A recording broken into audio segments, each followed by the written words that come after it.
তো ফেরেশতা জিজ্ঞাসা করবে মার রব্বুক, তোমার রবকে? মুমিন বান্দা উত্তর দিয়ে দিবে রব্বি আল্লাহ, আমার রব হচ্ছে আল্লাহ রব্বুল আলামিন। 2 নাম্বার প্রশ্ন করবে মা দীনুকা, তোমার দিন কি? মুমিন বান্দা উত্তর দিয়ে দিবে দীনি আল ইসলাম, আমার দিন হচ্ছে ইসলাম, ধর্ম হচ্ছে ইসলাম। 3 নাম্বার প্রশ্ন নবী করিম সাল্লাল্লাহু আলাইহি ওয়াসাল্লামকে দেখাইয়া প্রশ্ন করবে মা হাদার রাজুলুল্লাযী বুইসা ফীকুম, এই লোকটাকে যাকে তোমাদের কাছে প্রেরণ করা হয়েছিল, পাঠানো হয়েছিল। মুমিন বান্দা উত্তর দিয়ে দিবে হাদা নাবিয়ুনা ওয়া মুহাম্মাদুর রাসূলুল্লাহ সাল্লাল্লাহু আলাইহি ওয়াসাল্লাম, এই লোক হচ্ছে বিশ্ব নবী সাইয়্যিদুল আম্বিয়া রাহমাতুল লিল আলামিন, আমার নবী, দুনিয়ার নবী। এই লোক হচ্ছে আল্লাহ রব্বুল আলামিনের রাসূল, সর্বশ্রেষ্ঠ রাসূল। এই উত্তর যখন মুমিন বান্দা দিয়ে দিবে, তখন ফেরেশতারা ওই লোকটাকে জিজ্ঞাসা করবে, মুমিন বান্দাকে জিজ্ঞাসা করবে আরে ভাই তুমি এত উত্তর কোত্থেকে শিখলা, এগুলো কোত্থেকে তুমি জেনেছ? মুমিন বান্দা উত্তর দিবে করাতুল কুরআন, আমি দুনিয়াতে কুরআনে কায়েমের তিলাওয়াত করেছি, আমি শরীয়তের বিধিবিধান মেনেছি, 5 ওয়াক্ত সালাত আদায় করেছি এবং উলামায়ে কেরামের সাথে আমি সংস্রব গ্রহণ করেছি, আমি তাদের কাছ থেকে এগুলো শিখেছি, এরপর আমি উত্তর দিয়ে দিয়েছি। এখন ফেরেশতা আর মুমিনের রূহের মধ্যে তর্ক হতে থাকবে। আল্লাহ রব্বুল আলামিন আসমান থেকে ডাক দিবেন ফেরেশতাদেরকে, ভালো করে বুঝেন। আল্লাহ রব্বুল আলামিন ডাক দিয়ে বলবেন সাদাকা আবদি, সাদাকা আবদি, ও ফেরেশতারা আমার মুমিন বান্দারে আর ডিস্টার্ব করিস না, আমার মুমিন বান্দা যা উত্তর দিছে সবগুলো 100% সঠিক উত্তর দিছে। আল্লাহ রব্বুল আলামিন সার্টিফিকেট দিয়ে দিবেন যে আমার বান্দা যা কইছে সব সত্য কইছে। মৃত্যুর সময় 1 সেকেন্ড ত্বরান্বিত হবে না, 1 সেকেন্ড বিলম্বিত হবে না। আল্লাহ রব্বুল আলামিন বলেন ফাইযা জাআ আজালুহুম লা ইস্তাখিরুনা সাআতাও ওয়া লা ইস্তাকদিমুন, মৃত্যুর সময় যখন চলে আসবে তখন ওই মৃত্যু 1 সেকেন্ড আগাবেও না, 1 সেকেন্ড পিছাবেও না। একটা ঘটনা শোনাই আপনাদেরকে। নবী সুলাইমান আলাইহিস সালাতু ওয়াস সালাম সারা দুনিয়ার বাদশা ছিলেন। সারা দুনিয়ার যত পশু পাখি আছে সব কিছুর বাদশা ছিলেন সুলাইমান আলাইহিস সালাতু ওয়াস সালাম। তো নবী সুলাইমান আলাইহিস সালাতু ওয়াস সালামের দরবারে একটা মন্ত্রী ছিল, নবী সুলাইমানের মন্ত্রী। তো একদিন ওই মন্ত্রী নবী সুলাইমানের পাশে দাঁড়ানো, হঠাৎ করে দেখে একটা অপরিচিত লোক নবী সুলাইমানের দরবারে আসলে ওটা হচ্ছে আজরাইল আলাইহিস সালাতু ওয়াস সালাম। তো আজরাইল আলাইহিস সালাতু ওয়াস সালাম মানব আকৃতি ধারণ করে নবী সুলাইমান আলাইহিস সালাতু ওয়াস সালামের দরবারে আসছেন। আসার পরে চোখটাকে বড় বড় করে চোখ রাঙিয়ে ওই মন্ত্রীর দিকে কয়েকবার তাকাইছেন, দৃষ্টিপাত করেছেন। এটা দেখার পরে ওই মন্ত্রী অনেক ভয় পেয়ে গেছে। ভয় পাওয়ার পরে নবী সুলাইমানকে বলতেছে পয়গম্বর, আমার কেন জানি অনেক ভয় করছে, আপনি বাতাসকে আদেশ করুন যেন বাতাস আমাকে হিন্দুস্তানের কোনো একটা জায়গায় রেখে আসে। নবী সুলাইমান তো হিন্দুস্তানে ছিলেন না, অনেক হিন্দুস্তান থেকে নবী সুলাইমান আলাইহিস সালামের গন্তব্য ছিল অনেক দূর। তো ওই মন্ত্রী আবেদন করলো যে পয়গম্বর আপনি একটু দোয়া করেন, বাতাসকে বলেন যে আমাকে যেন হিন্দুস্তানে রেখে আসে, আমার খুব ভয় করছে, আপনার দরবারে আর থাকতে মন চাচ্ছে না। তো সুলাইমান আলাইহিস সালাতু ওয়াস সালাম দোয়া করলেন, বাতাস ওই মন্ত্রীকে হিন্দুস্তানের একটা জায়গায় রেখে চলে গেল। কিছুক্ষণ পরে আজরাইল আবার নবী সুলাইমানের দরবারে গেছেন। এবার পয়গম্বর সুলাইমান আজরাইলকে প্রশ্ন করে, আজরাইল তুমি কিছুক্ষণ আগে আমার দরবারে এসেছিলা, এখন তুমি আবার কেন আসলা? আজরাইল আলাইহিস সালাতু ওয়াস সালাম উত্তর দিলেন, পয়গম্বর আমি প্রথমবার যখন আপনার দরবারে এসেছিলাম তখন আমি আপনার মন্ত্রীকে দেখে অবাক হয়েছিলাম।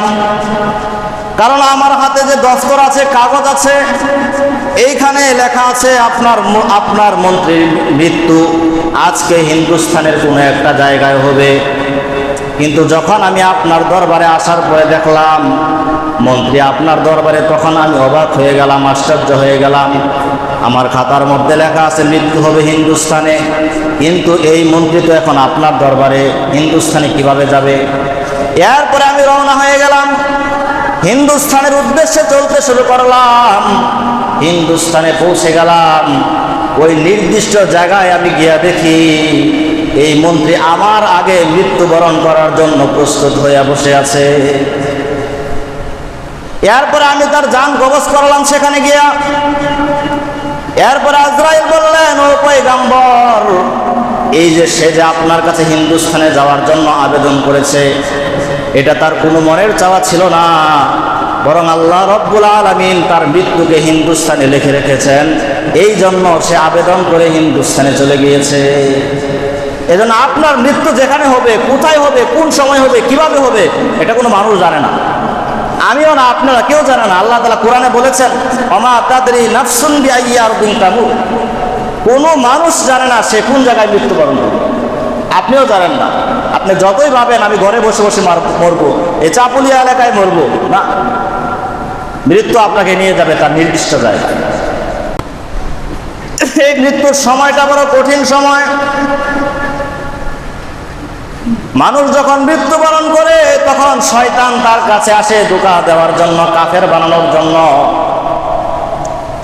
আল্লাহ রব্বুল আলামিন কোরআনে কারিমে জানাইছেন, ইন্নাহু লাকুম আদুউম মুবিন, শয়তান হচ্ছে তোমাদের সবচেয়ে বড় শত্রু। কারণ শয়তান আল্লাহ রব্বুল আলামিনের কাছে ঘোষণা করেছিলেন, হে আল্লাহ, আমি বনি আদমের সামনের দিক থেকে আক্রমণ করব, পিছনের দিক থেকে আক্রমণ করব, ডান দিক থেকে আক্রমণ করব, বাম দিক থেকে আক্রমণ করব। এরপরে আমি দুনিয়ার প্রত্যেকটা মানুষকে বেঈমান বানায়া কবরে পাঠাবো। আল্লাহ রব্বুল আলামিন কোরআনে জানায়া দিয়েছেন, সুম্মা লাআতিয়ান্নাহুম মিন বাইনি আইদিহিম ওয়া মিন খালফিহিম ওয়া আন আইমানিহিম ওয়া আন শামাইলিহিম ওয়া লা তাজিদু আকসারাহুম শাকিরিন। এখানে শয়তান বলেছে আমি প্রত্যেকটা মানুষকে বেঈমান বানায়া দুনিয়া থেকে পাঠাবো। এই জন্য একটা মানুষ যখন মৃত্যুবরণের সময় হয় তখন শয়তান তার দলবল নিয়ে হাজির হয়ে যায়। হাজির হয়ে মাতার কাছে আসে, ডান কাঁধে একজন বসে, বাম কাঁধে আসে। শয়তান শয়তানের আকৃতিতে আসে না, শয়তান মৃত পিতার আকৃতি ধারণ করে আসে, মৃত মাতার আকৃতি ধারণ করে আসে, মৃত বন্ধু বান্ধবের আকৃতি ধারণ করে আসে। আসার পরে কানের কাছে এসে বলে, ও আমার প্রিয় সন্তান, দুনিয়াতে আমি তোমার জন্য অনেক কিছু করেছি, এখন আমি তোমার আগে মৃত্যুবরণ করেছি, মৃত্যুর বিষয়টা আমার কাছে সুস্পষ্ট, মৃত্যুবরণ করার পরে কি হয় আমি সব জানি। এখন আমি তোমাকে পরামর্শ দিচ্ছি, যদি তুমি কল্যাণ চাও, যদি তুমি পরকালের সুখ পেতে চাও, তাহলে তুমি মুসলমান হয়ে দুনিয়া থেকে মৃত্যুবরণ করবা না। খ্রিস্ট ধর্ম হচ্ছে সত্য ধর্ম, এই মুহূর্তে তুমি খ্রিস্টান হয়ে কবর দেশে চলে যাও। আমার কথা বুঝতেছেন আপনারা? এই কথা কে বলছে? শয়তান বলছে। কার আকৃতিতে? মার আকৃতিতে, বাবার আকৃতিতে, বন্ধুর আকৃতিতে এসে শয়তান এই কথা বলবে।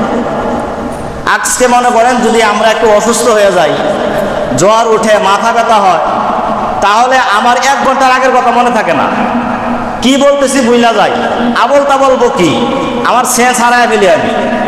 আর মৃত্যুর যন্ত্রণা কত কঠিন হবে ওই মুহূর্তে যখন শয়তান আপনাকে ধোঁকা দিবে কাফের হওয়ার জন্য, তখন যদি আপনার ঈমান মজবুত না থাকে, শয়তানের ধোঁকা থেকে বাঁচা আপনার পক্ষে সম্ভব না, আমার পক্ষে সম্ভব না।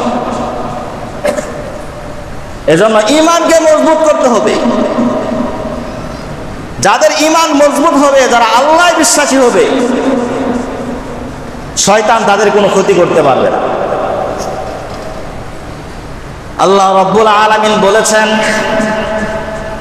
ইন্নাল্লাযীনা ক্বালু রাব্বুনাল্লাহু সুম্মা ইসতাকামু তাতানাজ্জালু আলাইহিমুল মালাঈকা আল্লা তাখাফু ওয়া লা তাহজানু وأبشروا بالجنة التي كنتم توعدون نحن أولياؤكم في الحياة الدنيا وفي الآخرة ولكم فيها ما تشتهي أنفسكم ولكم فيها ما تدعون نزلا من غفور رحيم।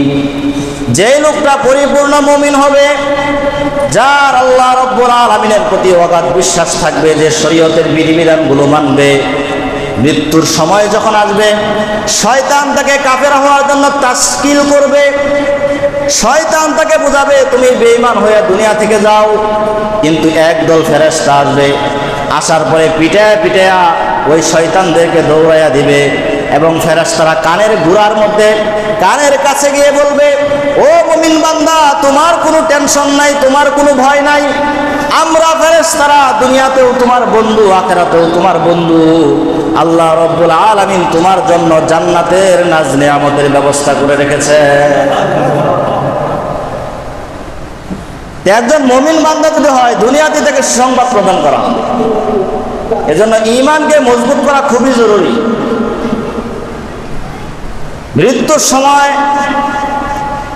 একজন মুমিনের কতটুকু কষ্ট হয়, এমনইভাবে একজন কাফেরের কতটুকু কষ্ট হয়, এই বিষয়টা আল্লাহর নবী একটা হাদিসের মধ্যে বর্ণনা করেছেন। বিশাল লম্বা হাদিস। হাদিসের রাবি হচ্ছেন বারা ইবনে আযিব আল আনসারী রাদিয়াল্লাহু তাআলা আনহু। বারা ইবনে আযিব বলেন, একবার আল্লাহর নবী সাল্লাল্লাহু আলাইহি ওয়াসাল্লাম এক আনসারী সাহাবীর জানাজা পড়তে গেলেন। সাহাবায়ে কেরামকে সঙ্গে নিয়ে গেলেন। সাহাবায়ে কেরাম ওই আনসারী সাহাবীর জানাজা পড়ার জন্য নবীজির সাথে গেলেন। নবীজি যাওয়ার পথে ওই সাহাবীর কবরের পাশে বসে গেলেন। কবরের পাশে এমনভাবে বসলেন, মাথাটা নিচের দিকে দিয়া বসলেন। এরপরে আল্লাহর রাসূলের মাথা উপর দিকে তুলেন না।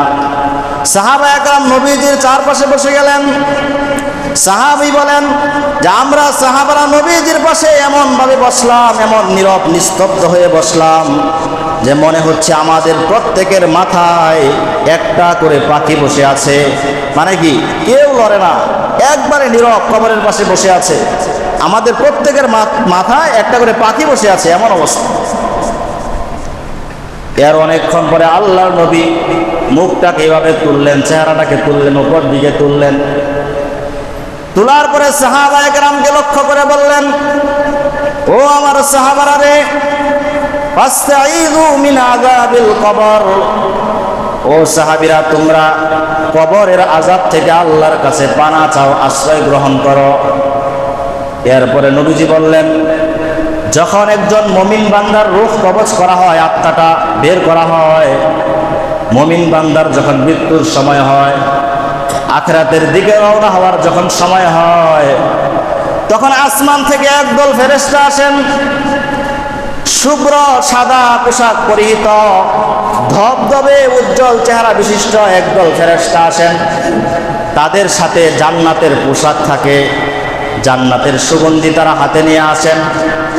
এরপরে তারা ওই মৃত ব্যক্তিকে অভ্যর্থনা জানানোর জন্য হাজার হাজার ফেরেশতা বসে যান। এর অনেকক্ষণ কিছুক্ষণ পরে আজরাইল আলাইহিস সালাতু ওয়াস সালাম চলে আসেন। আজরাইল আলাইহিস সালাতু ওয়াস সালাম আসার পরে ওই মৃত ব্যক্তির কানের কাছে আসে।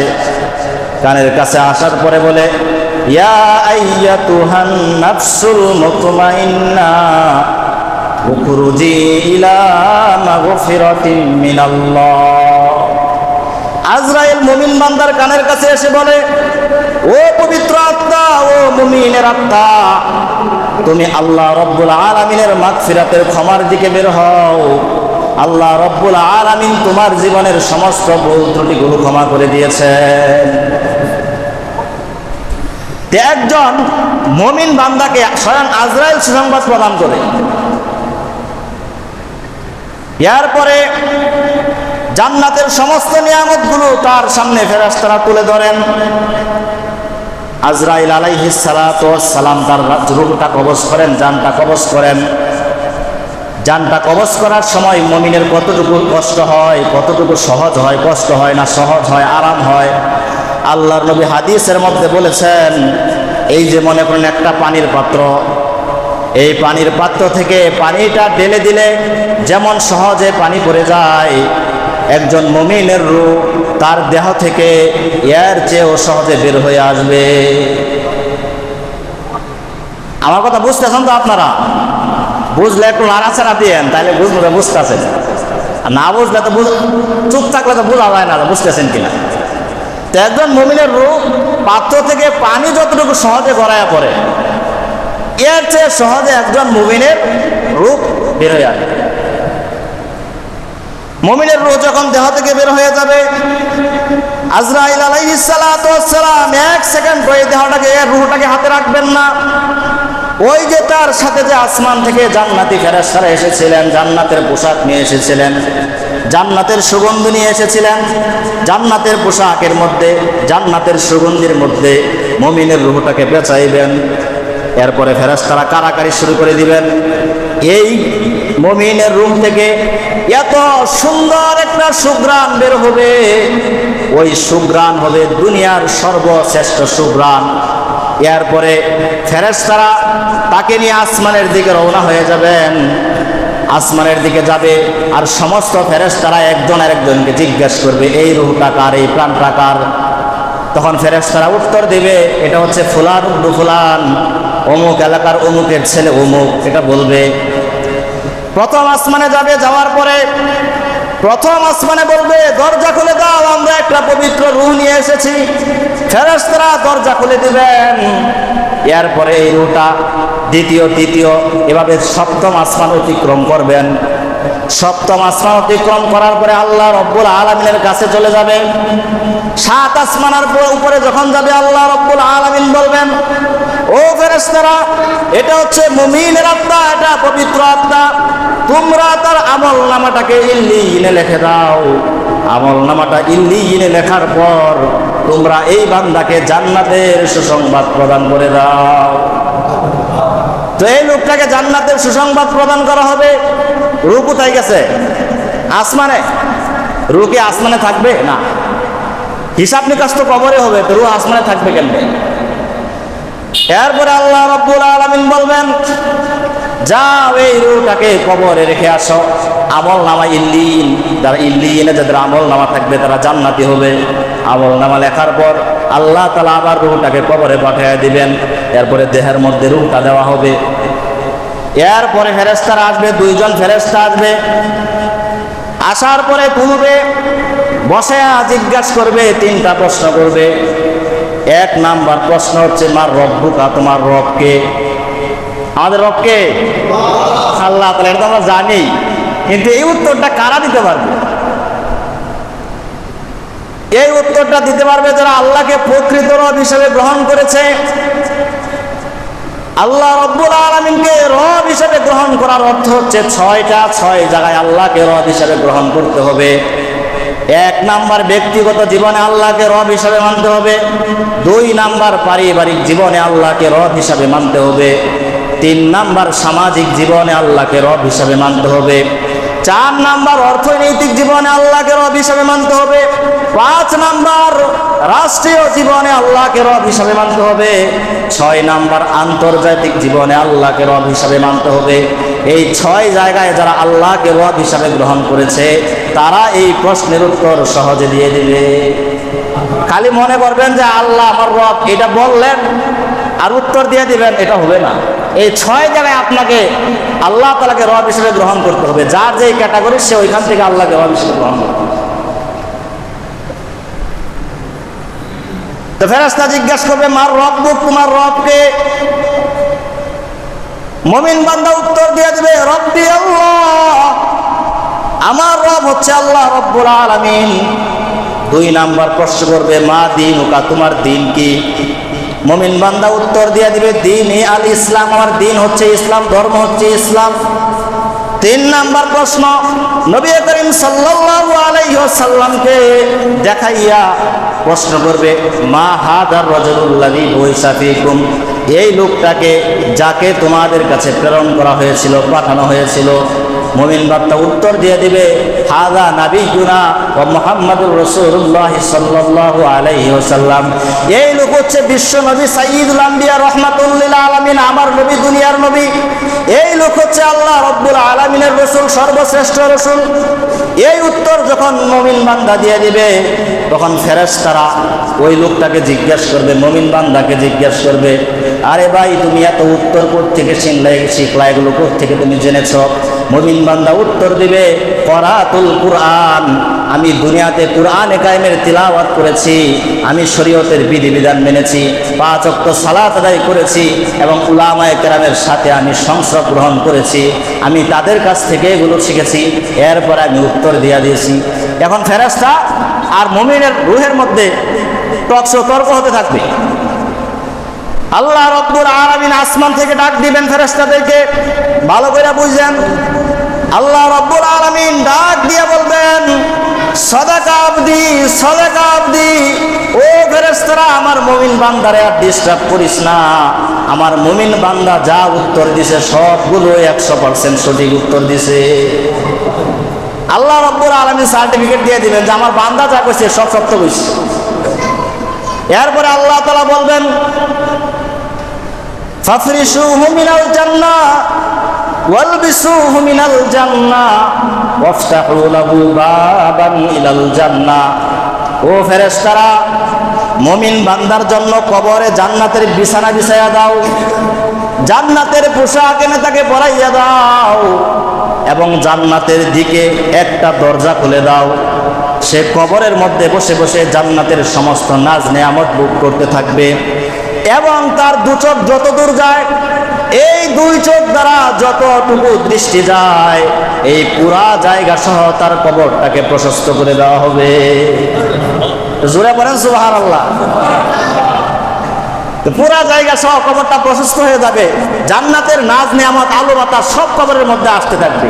এরপরে আল্লাহকে আবেদন করবে, আল্লাহ কিয়ামত দিয়া দাও, আমি আমার পরিবারের সাথে মিলতে চাই।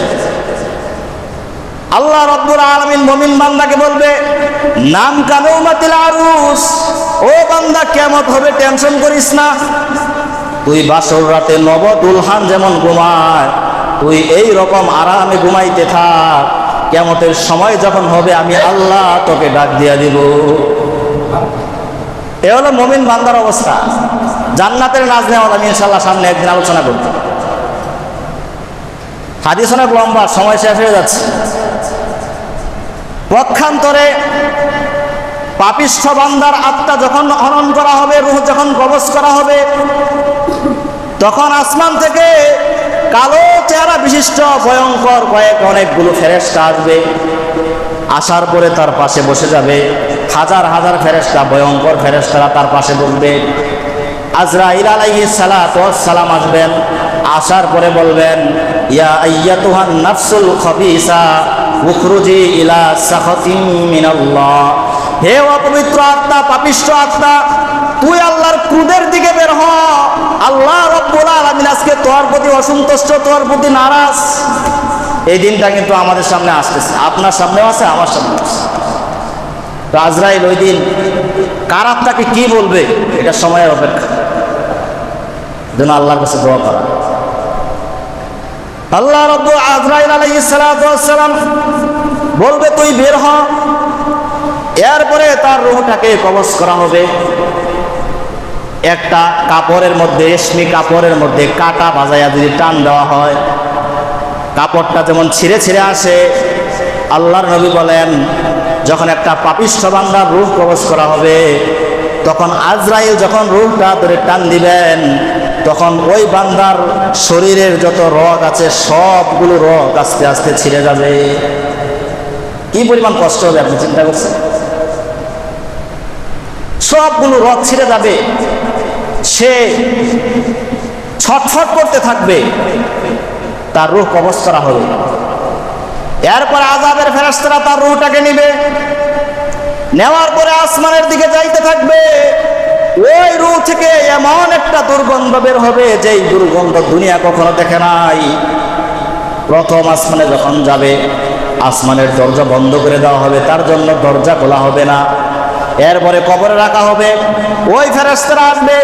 ফেরেশতারা আসার পরে তাকে ওই তিনটা প্রশ্ন করবে, মা রব্বুকা, মা দীনুকা, মা হাদার রাজুলুল্লাযী বুইসা ফীকুম। তখন ওই লোকটা বলবে, ফেরেশতারা প্রশ্ন করবে, তোমার রব কে, তোমার দিন কি, এই ব্যক্তিকে যাকে তোমাদের কাছে প্রেরণ করা হয়েছিল। ওই পাপিষ্ঠ ব্যক্তি, কাফের ব্যক্তি বলবে, হা হা লা আদরি, লা আদরি, হায় হায়, আজকে এই প্রশ্নগুলোর উত্তর তো আমার জানা নাই, একটা প্রশ্নের উত্তর তো আমি জানি না। আল্লাহ রাব্বুল আলামিন আসমান থেকে বলবেন, কাযাবা আবদি, কাযাবা আবদি, ও ফেরেশতারা, আমার এই বান্দা মিথ্যা কথা বলছে, আমার এই বান্দা সত্য কথা বলে নাই। ফাফরিশুহু মিনান নার ওয়ালবিসুহু মিনান নার ওয়াফতাহু লাহু বাবান ইলান নার। আল্লাহ রাব্বুল আলামিন ফেরেশতাদেরকে বলবেন, ও ফেরেশতারা, জাহান্নামের বিছানা কবরে বিছায়া দে, জাহান্নামের একটা পোশাক আইনা তারে পরাইয়া দে, আগুনের একটা পোশাক আইনা তারে পরাইয়া দে, এবং জাহান্নামের দিকে তার কবরে একটা দরজা খুলে দে। জাহান্নামের দরজা কবরে খুলে দেওয়া হবে।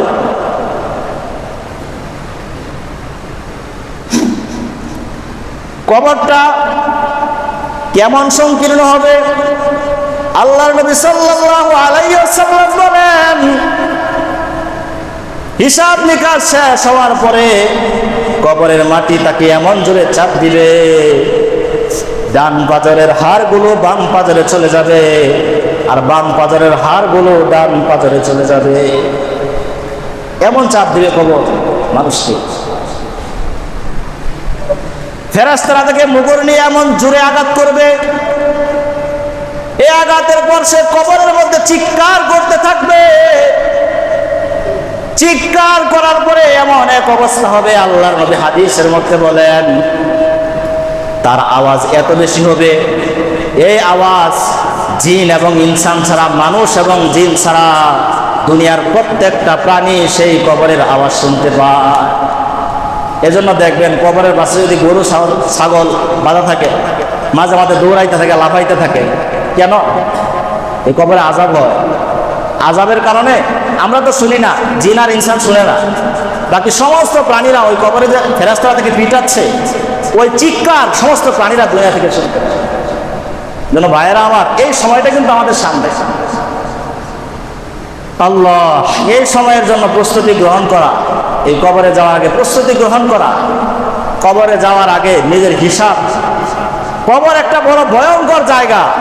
কবর প্রত্যেকটা দিন মানুষকে ডাকতে থাকে, ডেকে ডেকে কবর বলে, ও মানুষ, আনা বাইতুল ওয়াহদা, আমি হচ্ছি একাকিত্বের ঘর, আমার কাছে যখন আসবা একটু চিন্তা কইরা আইসো, প্রস্তুতি নিয়ে আইসো। আনা বাইতুল গুরবা, আমি অপরিচিত ঘর, আমার কাছে যখন আসবা আমল নামাটা ঠিক কইরা আইসো। আনা বাইতুদ দুত, আমি পোকামাকড় কীট পতঙ্গের ঘর, আমার কাছে যখন আসবা তখন পরিপূর্ণ প্রস্তুতি গ্রহণ করে আসবা। আমার কাছে তুমি নিঃস্ব হয়ে যাইবা, কাউকে তুমি পাইবা না। এই জন্য ঈমান এবং আমল ঠিক কইরা তুমি আমার কাছে আসবা। কবর আপনাকে আমাকে ডেকে ডেকে প্রতিদিন এই কথা বলে।